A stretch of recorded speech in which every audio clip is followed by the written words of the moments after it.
跟男朋友在一起3年，他因为我家庭条件不如校花好，当众把我甩了。于是我在家偷偷画圈，祈祷校花家里破产，自己一夜暴富。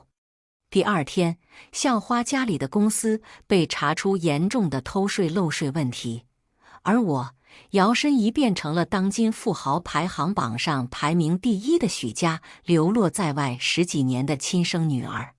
哦，我懂了。离开渣男之后，我的锦鲤属性藏不住了。大家好，开始今天的分享之前，希望你能给人间烟火点个订阅，我将会分享更多优质的内容。跟刘松在一起3年，我勤勤恳恳给他当爹当妈当保姆，好吃好喝供着还给洗衣服，纯一个怨种恋爱脑。结果3周年纪念日，他坐在我提前1个月就订好的餐厅位置上，牵着我们学校校花的手，当着我的面给他戴上了那条价值5位数的项链。许莲，我跟程程才是真爱，你配不上我。滚吧，你被我甩了。我看着面前恩恩爱爱亲得口水乱流的2个人，藏起了手里拎着的袋子。这是我出去兼职了3个月才攒够钱给刘松买的一套定制西装，现在看来用不上了。那祝你们幸福。我看着程程那张笑脸，极力遏制住自己内心涌上来的呕吐感，狼狈地走出旋转门。我还隐隐约约能听到程程对刘松说：“亲爱的，许莲那种没有身份背景的村姑才配不上你。你跟我在一起，毕业直接进我爸的公司，到时候毕业晚会还得好好邀请许莲来呢。毕竟他那么爱你呢，你说是不是啊？”程程和我还有刘松是一个专业的，学设计。我本来能去国内顶好的大学，但是出了成绩之后，刘松没有达到一本线，只能勉强进一个2商。那时候他苦苦哀求我，让我留下来陪他，我不肯，换来的是他要跟我分手。所以恋爱脑的我还是放弃了前途，跟刘松去了同一所大学。刘松外在条件不错，我俩从高3开始在一起，到现在大2结束，已经3年了。这3年里，我给刘松又当爹又当妈，不仅给他洗衣服做饭，还要赚钱供他花。因为这些，以前和我一起玩的朋友都渐渐疏远了我，我也逐渐变成了学校里最为出名的舔狗、恋爱脑、大冤种等等等等。有时候我也会问自己，为什么变成如今这个样子？明明之前的我就算家庭条件确实不好，也会很自信、很开朗、很阳光，而不是现在这种除了刘松什么都不知道的傻缺。但是永远没有正确答案。可能是因为高1时爸妈遭遇车祸去世后，只剩下我一个人，是刘松一直在陪我。可能是我没钱吃饭交不起学费时，是刘松在帮我。我喜欢刘松吗？不见得。但是我不能否认刘松往昔对我的好，所以我才一再退让，变成他召之即来，挥之即去，肆意吩咐的保姆。如今他因为程程离开，我甚至觉得是一种解脱。作为学校最出名的恋爱脑，我被分手这件事情早已发酵在学校的各大论坛网站贴吧和表白墙上。虽然被甩了应该心疼许莲，但是他一直倒贴这种行为，我真的无法接受。支持楼上。听说许莲高考成绩能去顶尖美院，为了陪刘松才来的这儿。保持吃瓜状态，对于许莲和刘松一直都是尊重、祝福、不理解。姐妹们，老实说，我觉得刘松长得就一脸渣男小白脸样，不知道怎么就前有许莲后有程程的复议。而且程程家里还是赫赫有名的果盛集团，实打实白富美，不知道刘松走了什么狗屎运。吃瓜的楼越盖越高，除了对我被甩表示可怜的，就是讨论程程家里多么有钱的。本来以刘松的条件应该高攀不起程程，但是我知道程程为什么和他在一起。大一那年，我们一起参加国内一个还未曾被熟知的小型设计比赛，程程剽窃了我的设计稿。我俩同时拿出了相似度极高的作品，但是程程不知道，他偷走的那张稿子是我修改完善之前最差劲的一版。别说评委，就算是没学过设计的圈外人，其实也能看出来这场比赛究竟是怎么回事。本以为程程会被取消参赛资格，结果程程的父亲程健直接用钱摆平了一切。那是很大一笔钱，足够当时海选初审的评委闭嘴。同时他也给了我20万，这20万足够我生活很长一段时间，并且可以让我不用再为刘松的要求发愁。有钱能使鬼推磨，我答应了。而程程拿着我的设计稿，夺得了他人生中第1个奖项。也因为这个奖，程程开始一步一步进入设计圈，也越来越出名。他很聪明，也有天赋，这么久时间以来都没有露出任何破绽。可惜了，许莲，谁让你没有一个好爸爸？也是从那之后开始，程程一直针对我，从我的同学、朋友到一个宿舍的室友，他用巧笑倩兮的容貌和毫不手软的金钱收买了我身边每一个人。现在轮到了刘松，我看着手机上陌生号码发来的短信，出于好心回了他3个字：他不值。程程没再回我。即使没感情，但是3年的相处还是让我有了一种怅然若失的感觉。我抱着那只庞大的嘟嘟猫，不由得开始唾骂刘松。不知怎么，我脑海里突然闪现出一个之前看过的动画片片段，画个圈圈诅咒你。呸！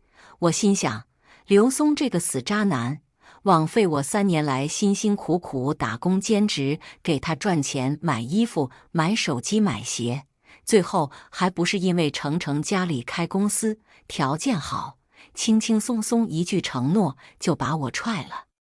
程程也是瞎了眼才能看上他，我嘟囔，顺便腾出一只手在墙角里画圈圈。老天哪，如果我有钱就好了，让我一夜暴富吧，顺带能让程程家破产就更好了。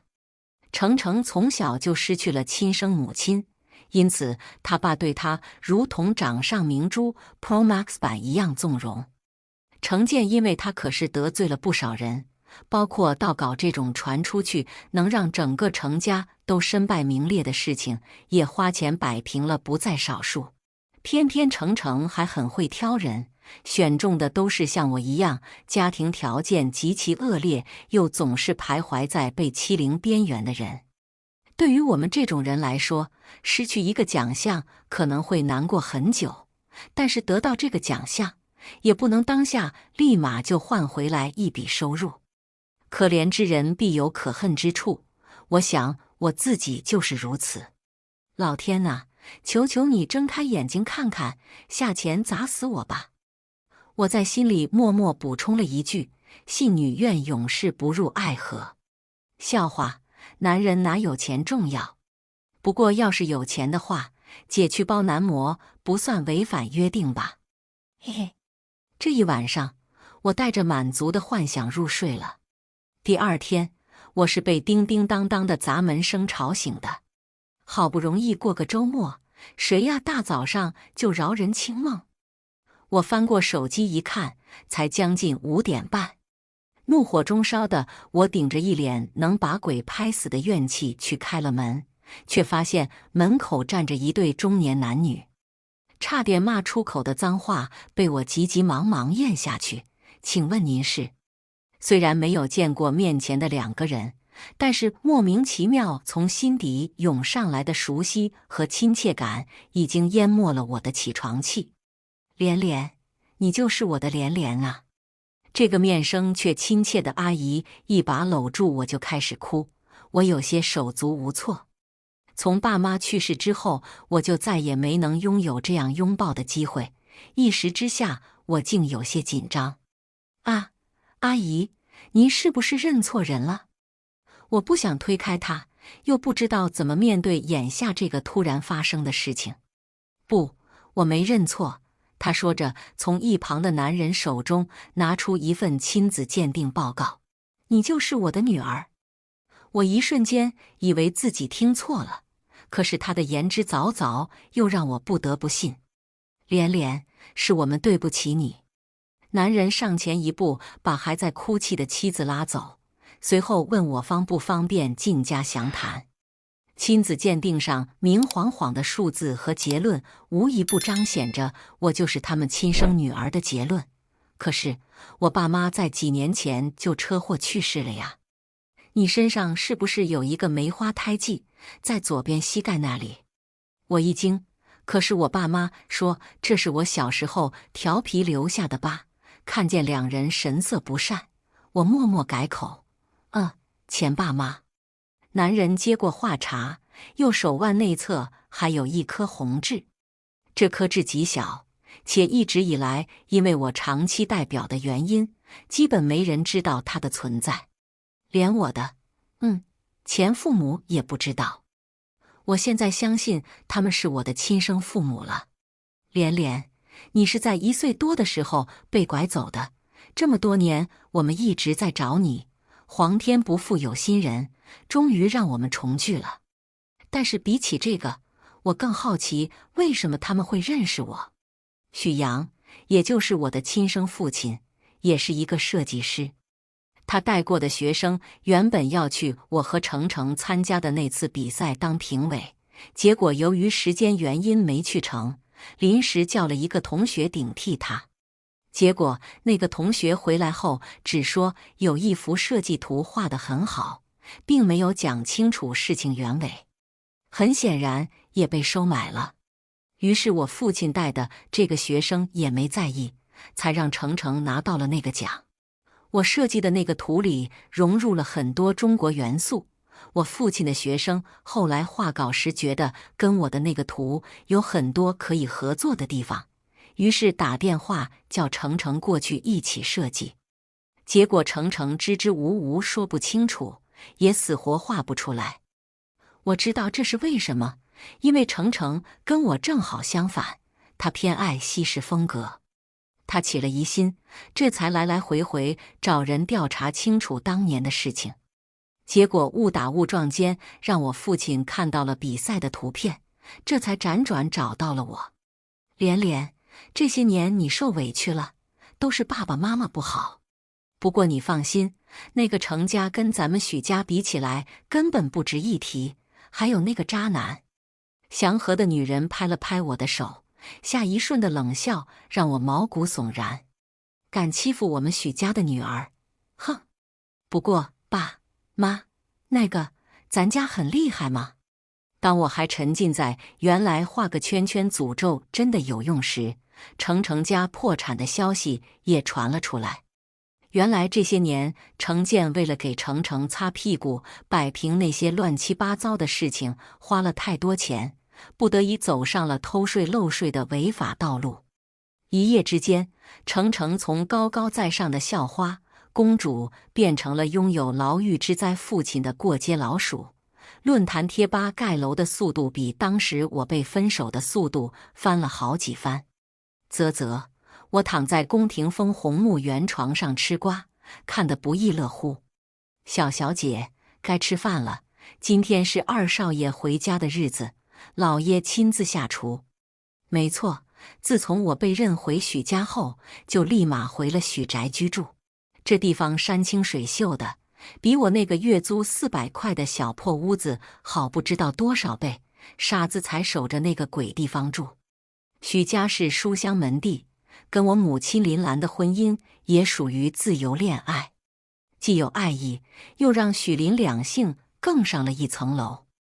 我爸现在是许家的家主，至于名声在外的那个许氏集团，不过是许家庞大主线下的一个微妙支线，更不用说还有我母亲林氏那边的家底。来啦，我放下手机，从床上爬起来。回来后还没见过大哥和二哥，不知道二哥是什么样的人。我挑了一身相对素净，但是又不那么刻板的裙子换上，准备下楼吃饭。结果出门就撞上一个人，连连，你，许知意。我张大了嘴巴，不可置信。你，许知意，救命！我二哥居然是许知意，娱乐圈最年轻的影帝。此时我又不可避免地想起来之前画圈圈时嘟囔的话，想要一个许知意那样温柔的哥哥。哦嚯，我的嘴这么灵吗？匆匆忙忙吃完饭，许知意就回去拍戏了。临走之前，许知意给了我一张卡，看上什么随便买，出去别委屈了自己。其实回来之后什么都不缺，爸爸妈妈不仅安排好了一切，也给了我好几张卡。我摇摇头，谢谢二哥，我有。许知意拍了拍我发顶，收着吧连连，爸妈的是爸妈的，二哥的是二哥的。晚上躺下之后，我决定再尝试一次画圈圈。我怎么以前没发现我嘴这么灵呢？希望刘松出门被鸟屎砸。不敢许什么大愿望，那就用这个渣男试试吧。第二天是周一，我看着刘松顶着一头鸟屎进了班级，不由得扑哧一下笑出了声。老天还是有眼的嘛，不仅让刘松被砸，还让刘松整整倒了一天霉。不是在食堂被人泼了一身热汤，就是上课点人时他没来。而且这节课的代课老师一学期只会挑一节课点名，作为平时成绩的指标。我看着刘松灰头土脸的样子，觉得离开渣男之后的一切生活都很美好。暑假的时候，我被送去国外进修。走之前，妈妈很舍不得我，甚至恨不得和我一起去。我急忙按住她，再三保证一定天天按时打电话，卡里的钱每周少50万。后面那句是重点。我过惯了要同时打3份工，还要抽空兼职攒钱的日子，因此即使回了许家，也从未花过什么钱。于是他们专门瞒着我开了一个紧急会议，会议主题为如何让许莲花掉卡里的钱。很溜，我说。不知道我的圈圈法在国外灵不灵？出发的前一天，我蹲在角落画了一整天圈，希望爸爸妈妈、大哥、二哥都健健康康的，希望家里一切都好。要是股票能涨就更好了。上飞机之前，通过新闻，我看到许家之前投资的一个医疗器械项目在国内外大爆，股票涨了好几个点。谢谢你了，老天爷！果然离开渣男之后，我的锦鲤属性就藏不住了。算命的没说错，刘松和我八字不合，挡我财路。之前兼职的时候，我偶遇了一个戴着墨镜神神叨叨的算命老大爷，他一见我就不松手，上来就起卦。我当时惊慌失措，生怕兼职的钱被这一卦算走。结果他只问了我的生辰八字，然后语重心长地说：“姑娘，你本是富贵命，幼时有一劫，度过就会平安无事，从此顺遂。但是前提是你得离开现在的身边人。”他坚定狂妄，眼高于顶，永远只有眼前利而无长久心，同你八字不合。我那时一心扑在刘松身上，哪里会信这些，急匆匆道谢就走了。现在看来，还得多亏这位先生。刘松同我分手时，若不是想起来这些话，怕是我还要痛哭流涕，狠狠纠缠。若是还有缘再见的话，将挂金和道谢费一同付了吧。都已经听到这里了，记得给人间烟火点个订阅吧。制作不易，我们故事继续。国外的生活比我想象中的要坏一点，主要是治安不太好。生活了1个多月，丢了3次手机，5次电脑，就连走在路上都能被抢劫。不过我的诅咒法依然有用，就是可能有时差，经常赶不上趟儿。这边的警察除了会耍威风外，该办的事儿是一件不办。我的诅咒法也只能加快一下警察办案的速度，但是不像在国内一样及时起效。不过一起上学的同学还是都挺好的，起码我周围没有出现过什么欺凌事件。这期间我还见到了一次大哥，也是我第一次真正见到大哥本人，而不是通过视频或者语音。大哥是飞行员，驻外走国际线，欢迎回家，连连。跟刘松分手后，我感觉我像是重活了一次，有了爱我的爸爸妈妈，也交到了好朋友。时间很快就来到了要开学的日子，我跟爸妈说，想保持之前的身份，不想太过张扬。毕竟我还要去会会那个攀上高之后又狠狠摔下的渣男呢。开学那天，我不出意外的在宿舍楼下看到了刘松，他满脸胡茬，穿着的居然还是我亲自挑选给他买的衬衣。哦，我暗自恶心，真不知道自己以前怎么就能被这种烂泥扶不上墙的渣男迷惑了3年。我没空在他身上过多停留，独自拉着行李箱往门口走。结果刘松一把握住我的手，本以为他要求和也是应该姿态低一点，结果还是我把他想得太好了。许莲，快点回去给我收拾宿舍，顺便把衣服洗了，再去挑几件西装给我。大哥，你脑子是不是没有褶皱？许是我从未对他表现出的不屑眼神刺痛了刘松那颗高高在上的心，他一把将我的行李箱抢走扔在地上，随后指着我的鼻子开始大骂：许莲，你别给脸不要脸，你看看周围除了我还有谁要你？识相点，赶紧跟以前一样伺候我。他说着狞笑起来，不去的话，我就把你私藏的20万告诉老师，毕竟你不仅偷了程程的画稿，还讹了程家钱。我一瞬间没反应过来，到底是我穿越回去了，还是他穿越过来了。程家都倒台多久了？刘松竟然还想着巴结这条外实里虚的大腿。大哥，程健都坐牢了，你怎么还想着帮程程啊？我像看傻子一样看了刘松一眼。再说了，谁告诉你我偷程程的画稿了？刘松恼羞成怒，举起手就要打我。我站在原地气定神闲，默默诅咒他，下一秒跪在地上。扑通，刘松猛然间出了一头汗，惨白着脸跪在我面前。我的腿好疼！许莲，你个贱女人，还不过来扶我！我拍了拍他的脸，强忍住扇一巴掌的冲动。奉劝你一句话，刘松，不要恃强凌弱、不识好歹了。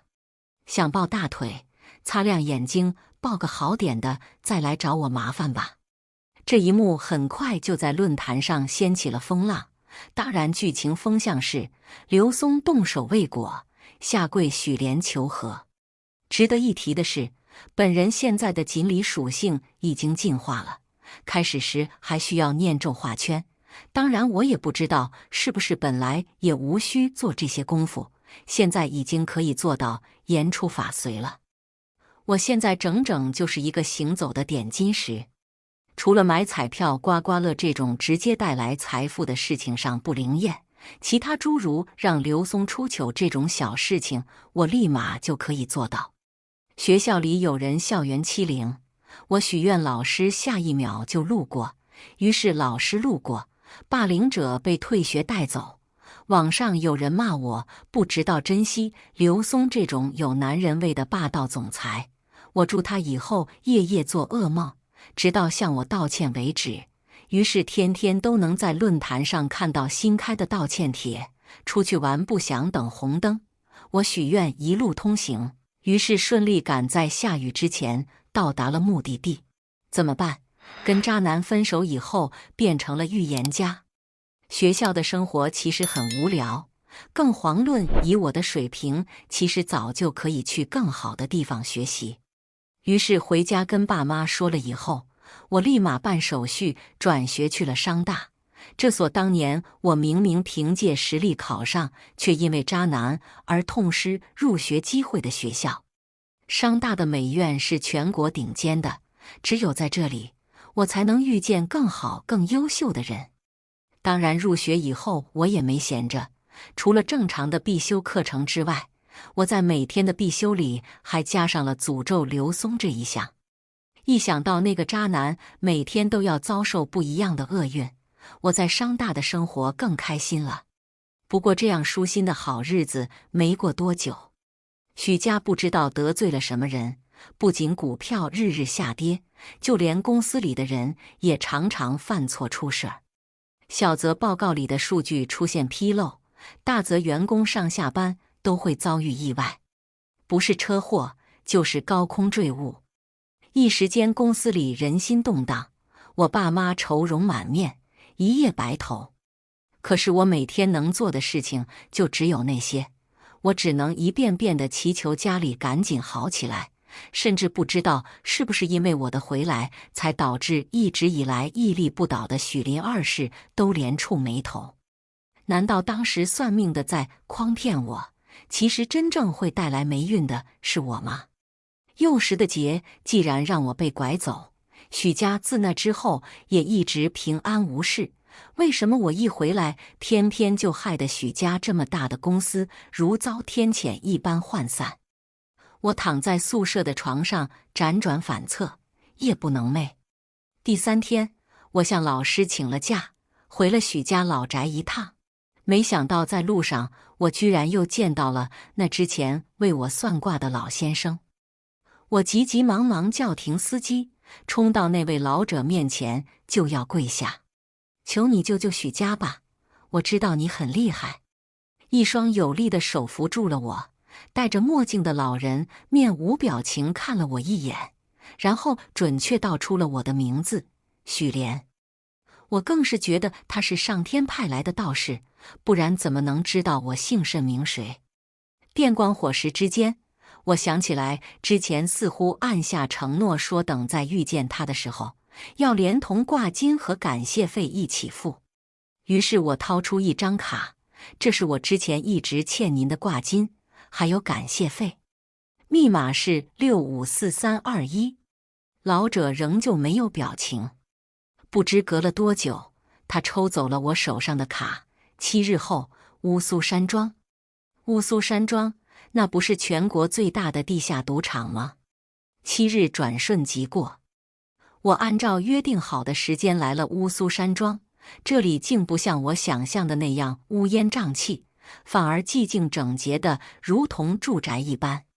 进门要验资，我把手机银行里的余额给戴着黑色手套的侍应生看了一眼，他给了我一块红色的手牌，随后带着我7扭8拐进了一个门。这门隔音甚好，推开之后居然别有洞天。结果我在这里看到了一位不速之客，刘松。他已经赌红了眼，砝码一遍遍推翻，加倍，收走，重来。我暗自冷笑，却又反应过来，他哪里来的钱？要知道进这个山庄至少要7位数。别说7位数，我被甩之前，刘松手上从来连7000块都没有。侍应生把我带进来之后就走了，我于是躲在一边静静观看场上这个局面。看着看着，我便咂摸出哪里不对来。刘松运气并不好，可是他不管输多少，砝码都会摆上同之前一样多。来的时候，我特意做了准备，不仅戴了口罩和墨镜，还额外顶了一张面纱，就是怕出什么意外连累许家。虽然到现在我都没让爸妈对外放出我是许家小女儿的消息，但是赌场山庄这种地方不确定性极大。我凑到离刘松更近一点的地方，问旁边搓着核桃兴致奄奄的大哥：“大哥，这人什么来头啊？”大哥停下手里的动作，看了我一眼：“新来的。”我微不可察地点了点头。他赌的不是钱，是气运。气运。大哥继续解释，最近接连出事的许家知道吧？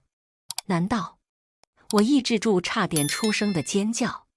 他应该是跟许家的哪位有点关系，拿到了贴身的东西和头发，为了报复许家，找人设了局。这么说，刘松每输一次，许家的气运就要坏上几分。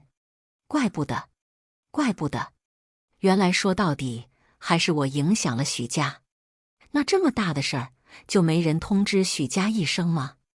大哥瞥了我一眼，妹妹，来了赌场的都是亡命人，谁会去做这种惹祸上身的事情？况且这么邪门的东西，许家都自身难保，我们这些普通人更是泥菩萨过江。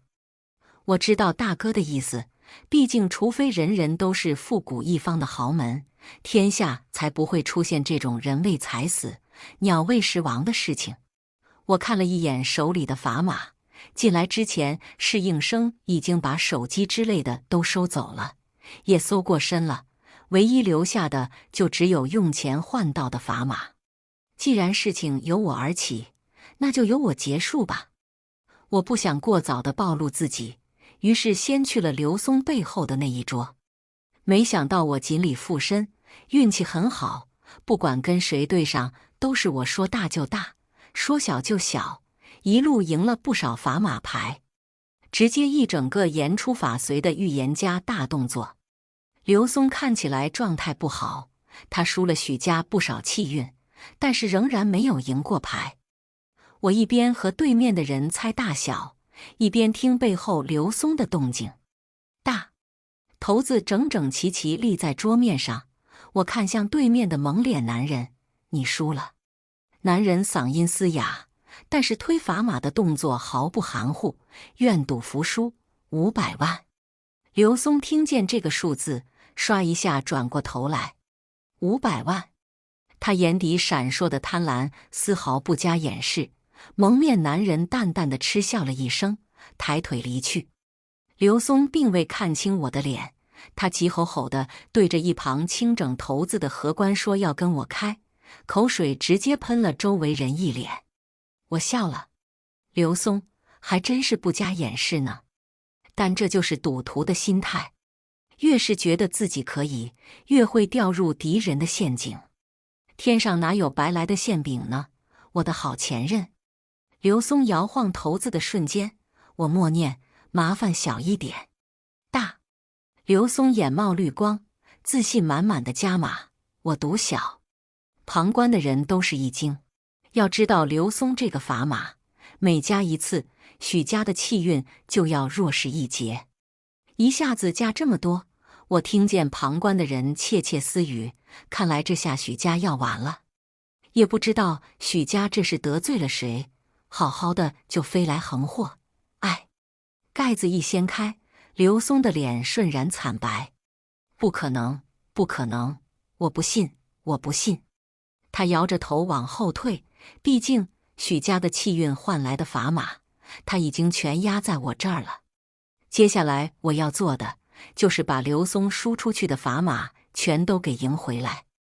我隔着桌子遥遥望了他一眼，双目无神，面色狰狞，好不是一个赌鬼的形象。得亏当时把我甩了，我暗自庆幸，不然保不齐要被他拖累成啥样。接下来的局面，我靠着锦鲤属性无往不利。很多人怀疑我是卧底或者出老千，但是翻来覆去都清清白白。除了刘松，他看见我摘下面纱的脸，怔中了一瞬，随即张牙舞爪地朝我怒吼而来：“许莲，原来是你！你这个贱人，肯定有什么手段！”我不信，我不信！他被赌场的保镖无情拖走，随即淹没在了黑暗里。我听到周围叽叽喳喳、窃窃私语的声音，姓许呀，跟许家什么关系？我怎么不记得许夫人所出还有姑娘？而且看这个年纪，应该也20岁了。哎，我听说当年许夫人后续情况如何，我已毫不在意。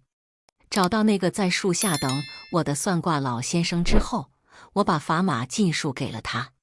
老者还是一如既往地面无表情，数量不够，我知道，但是这已经是我能拿到的所有气运砝码了。有别的补救方法吗？我哀求地看着老者，希望此刻的锦鲤属性能赐我一点挽救许家和林家于水火之中的好运气。有，但是要你自己抉择。没有什么是比我如今的生活更好的了，哪怕如今要我直接离开许家，回到之前的日子，我也在所不辞。需要我做什么？不需要你做什么，但是从此刻开始，你的好运气将不会再有效。离我从赌场出来已经半个月了，这期间没有锦鲤的好运加持，我确实体会到了很多同从前不一样的事情，比如上课迟到，旷课的时候刚好老师点了一次名，过马路时每一个路口都是红灯。但是许家和林家经历过那一次之后，气运日复一日的变好，各大主线支线的事业都变得蒸蒸日上。我爸妈也彻底借着这个机会把我介绍给了大家。晚宴上，我穿着独一无二的手工高定，看着程程面色苍白的跟各个老板挨个敬酒。但是那些老板看见我和我爸妈之后，立马抛下程程就转向而来。我歉意地举了举酒杯，抿了一口之后，示意需要先行离席一下。程程，我在洗手间里拦住他。程程此时已经不再是那个高高在上、不可一世的大小姐了，他垂眉搭眼，声音婉约地叫了我一声“许三小姐”。我其实并没有对程程有多么大的恨意，换句话说，如果不是程程，我或许被刘松缠上的人生一辈子都不会好运。但是程程对于学术的不端行为，是我自始而终所最为不耻的。我说了，他不值。程程仍旧没有抬头看我。对不起，许三小姐，我为之前宴会上对您的不敬言语表示抱歉。对不起。我知道程程说的是哪次。他跟刘松在一起之后，我跟着二哥参加过一次酒会。程程当时还是骄傲的程家大小姐，而刘松只不过是他带去酒会的男伴而已。但是那个场合之下，只有他俩是知道我那些往事的。于是程程声音极高地说了一句：“许莲被刘松甩了之后，又攀上了高枝啊，真是好手段。”他眼底有嫉妒，有不甘。我按下了就要发火的二哥，手臂轻轻揽住了他的臂膀。多谢程小姐夸奖，谬赞。那次宴会，程程和刘松自以为狠狠打了我的脸，殊不知他一句话得罪了多少权贵名流，尤其是还想借机同许家交好的人。程程，把心放在正道上，有的事情还是不要点得太破。程程脸色更白了，匆匆忙忙道了个歉，就落荒而逃。至于刘松，早就因为得罪人被痛打一顿之后送进了监狱，判刑18年。这些都是后话了。此时的我虽然仍旧没有恢复锦鲤的好运气，但是正常人的生活才更有意思。夏天的空气炽热无比，但是有家的心永远不会躁动。谢谢上天给我的好机会，信女愿用余生的锦鲤好运，换一家人平安健康，万事顺意。以上就是今天分享的故事，大家有什么想说的、想吐槽的，欢迎在下方评论交流，也更希望能给人间烟火点个订阅，我将会分享更多优质的故事内容。